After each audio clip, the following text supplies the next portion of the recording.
Muling pumasok sa Philippine Area of Responsibility ang Bagyong Julian kaninang umaga.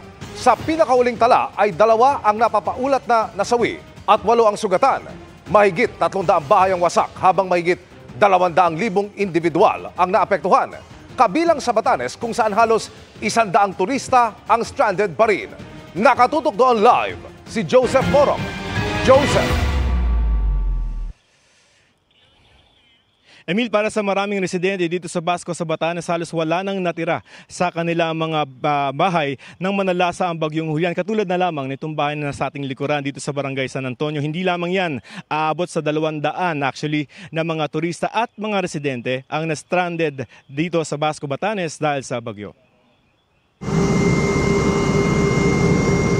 Mula sa himpapawid, kitang-kita ang epekto ng pananalasa ng Super Typhoon Julian sa Batanes. Ang natural na ganda ng probinsya na dinarayo ng mga turista, tila pansamantalang napalitan ang mga imahe ng mga nasirang bahay, mga gusali at mga pananim. Telecommunications dito dahil madalas na pagsubok dito, hindi sila makakontakt.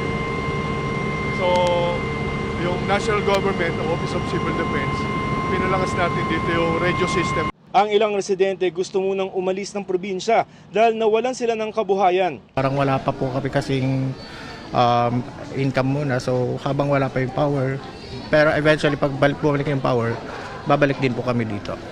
Pero ang problema, walang commercial flight palabas ng Batanes kaya stranded sila rito. Maraming turista rin ang nabahiran ang maganda sanang bakasyon ng karanasan nila sa Bagyong Julian.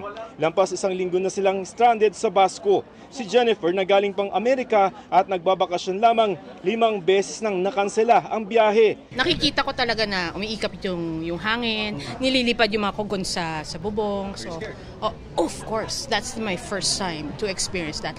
Signal number 4. Pero sa kabila ng pagtitiis, nakahanap sila ng katuwang sa mga kapwa nila stranded na mga pasahero. Ang grupong ito, aakalain mong matagal na magkakabarkada pero dito lamang nagkakakilala. Si Gerald galing pang Cagayan de Oro at nakalib lamang sa trabaho. Baka mapalitan na ako, under HR po ako.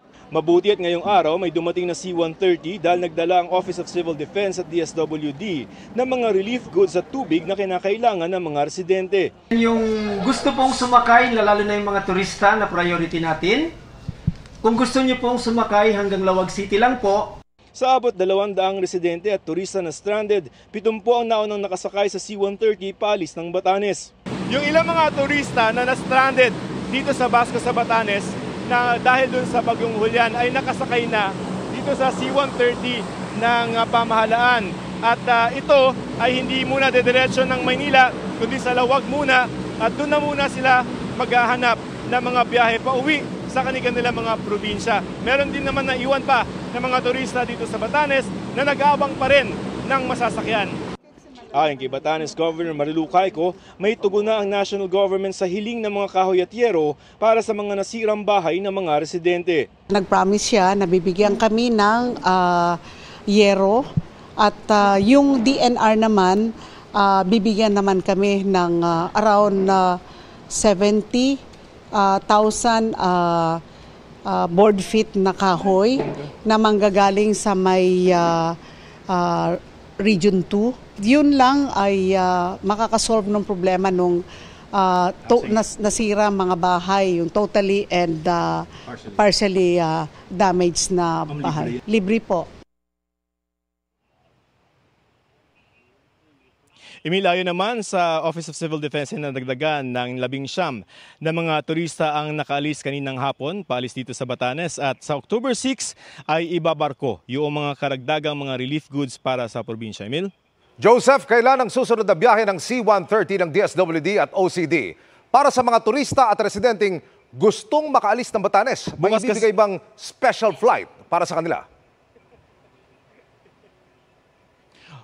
Bukas kasi may mahalagang mangyayari dito sa probinsya, so malamang ay hindi muna prioridad yung pagpapauwi dun sa mga residente, sa mga turista at residente. Pero ang mga natitira na lamang dito naman, Emil, ay yung mga lokal na mga residents. So mga taga rito rin naman yan na gusto lang magbaka sakaling pumunta sa Maynila.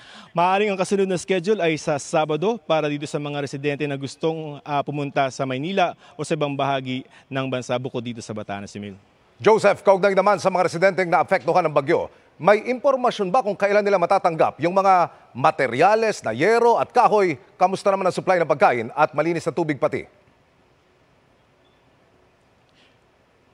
Yung supply ng pagkain ay nagkaroon na ng prepositioning ng DSWD. So nung tumama yung bagyong Julian dito ay nakahanda na yung mga relief goods doon, yung mga food packs para i-distribute pagkadaan ng bagyo. Sa tubig medyo nahihirapan dito kaya naglagay o nagpadala kaninang umaga kasabay tayo yung OCD na mga mineral water para dito. Tapos ano yung unang mga isa pang tanong mo, Emil?